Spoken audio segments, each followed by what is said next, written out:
There was once a king's son who told his father that he wished to marry. "No, no," said the king, "you must not be in such a hurry. Wait till you have done some great deed.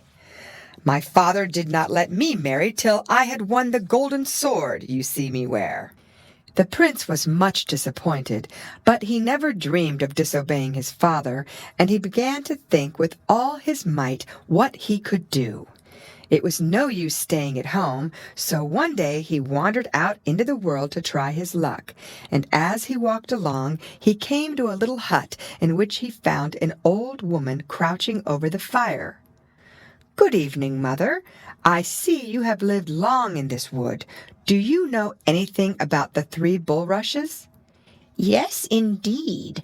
I've lived long and been much about in the world, but I have never seen or heard anything of what you ask.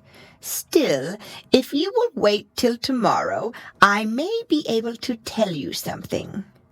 Well, he waited till the morning, and quite early the old woman appeared and took out a little pipe and blew in it, and in a moment all the crows in the world were flying about her. Not one was missing. Then she asked if they knew anything about the 3 bulrushes, but not one of them did. The prince went on his way, and a little further on he found another hut in which lived an old man. On being questioned, the old man said he knew nothing, but begged the prince to stay overnight, and the next morning the old man called all the ravens together, but they too had nothing to tell. The prince bade him farewell and set out. He wandered so far that he crossed 7 kingdoms, and at last, one evening, he came to a little house in which was an old woman. "Good evening, dear mother," said he politely. "Good evening to you, my dear son," answered the old woman. "It is lucky for you that you spoke to me, or you would have met with a horrible death. But may I ask, where are you going?" "I am seeking the 3 bulrushes. Do you know anything about them?" "I don't know anything myself, but wait till tomorrow. Perhaps I can tell you then." So the next morning she blew on her pipe, and lo and behold, every magpie in the world flew up. That is to say, all the magpies except one who had broken a leg and a wing. The old woman sent after it at once, and when she questioned the magpies, the crippled one was the only one who knew where the 3 bulrushes were. Then the prince started off with the lame magpie. They went on and on till they reached a great stone wall, many, many feet high. "Now, prince," said the magpie, "the 3 bulrushes are behind that wall." The prince wasted no time. He set his horse at the wall and leaped over it. Then he looked about for the 3 bulrushes, pulled them up, and set off with them on his way home. As he rode along, one of the bulrushes happened to knock against something. It split open, and only think, out sprang a lovely girl, who said, "My heart's love, you are mine, and I am yours. Do give me a glass of water." But how could the prince give it her when there was no water at hand? So the lovely maiden flew away. He split the 2nd bulrush as an experiment, and just the same thing happened. How careful he was of the 3rd bulrush! He waited till he came to a well, and there he split it open, and out sprang a maiden 7 times lovelier than either of the others, and she too said, "My heart's love, I am yours and you are mine. Do give me a glass of water." This time the water was ready, and the girl did not fly away, but she and the prince promised to love each other always. Then they set out for home. They soon reached the prince's country, and as he wished to bring his promised bride back in a fine coach, he went on to the town to fetch one. In the field where the well was, the king's swineherds and cowherds were feeding their droves, and the prince left Ilonka, for that was her name, in their care. Unluckily, the chief swineherd had an ugly old daughter, and whilst the prince was away, he dressed her up in fine clothes and threw Ilonka into the well. The prince returned before long, bringing with him his father and mother and a great train of courtiers to escort Ilonka home. But how they all stared when they saw the swineherd's ugly daughter!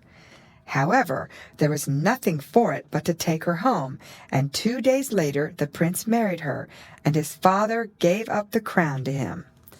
But he had no peace. He knew very well he had been cheated, though he could not think how. Once he desired to have some water brought him from the well into which Ilonka had been thrown. The coachman went for it, and in the bucket he pulled up a pretty little duck was swimming. He looked wonderingly at it, and all of a sudden it disappeared, and he found a dirty-looking girl standing near him. The girl returned with him and managed to get a place as housemaid in the palace. Of course, she was very busy all day long, but whenever she had a little spare time, she sat down to spin. Her distaff turned of itself, and her spindle span by itself, and the flax wound itself off. And however much she might use, there was always plenty left. When the queen, or rather the swineherd's daughter, heard of this, she very much wished to have the distaff, but the girl flatly refused to give it to her. However, at last she consented on condition that she might sleep one night in the king's room. The queen was very angry and scolded her well, but as she longed to have the distaff, she consented, though she gave the king a sleeping draught at supper. Then the girl went to the king's room, looking 7 times lovelier than ever. She bent over the sleeper and said, "My heart's love, I am yours and you are mine. Speak to me but once. I am your Ilonka." But the king was so sound asleep he neither heard nor spoke, and Ilonka left the room, sadly thinking he was ashamed to own her. Soon after the queen again sent to say that she wanted to buy the spindle. The girl agreed to let her have it on the same conditions as before, but this time, also, the queen took care to give the king a sleeping draught. And once more Ilonka went to the king's room and spoke to him. Whisper as sweetly as she might, she could get no answer. Now some of the king's servants had taken note of the matter, and warned their master not to eat and drink anything that the queen offered him, as for 2 nights running she had given him a sleeping draught. The queen had no idea that her doings had been discovered, and when a few days later she wanted the flax, and had to pay the same price for it, she felt no fears at all. At supper that night the queen offered the king all sorts of nice things to eat and drink, but he declared he was not hungry, and went early to bed. The queen repented bitterly her promise to the girl, but it was too late to recall it, for Ilonka had already entered the king's room, where he lay anxiously waiting for something, he knew not what. All of a sudden he saw a lovely maiden who bent over him and said, "My dearest love, I am yours and you are mine. Speak to me, for I am your Ilonka." At these words the king's heart bounded within him. He sprang up and embraced and kissed her, and she told him all her adventures since the moment he had left her. And when he heard all that Ilonka had suffered, and how he had been deceived, he vowed he would be revenged. So he gave orders that the swineherd, his wife and daughter, should all be hanged, and so they were. The next day the king was married, with great rejoicings, to the fair Ilonka, and if they are not yet dead, why, they are still living.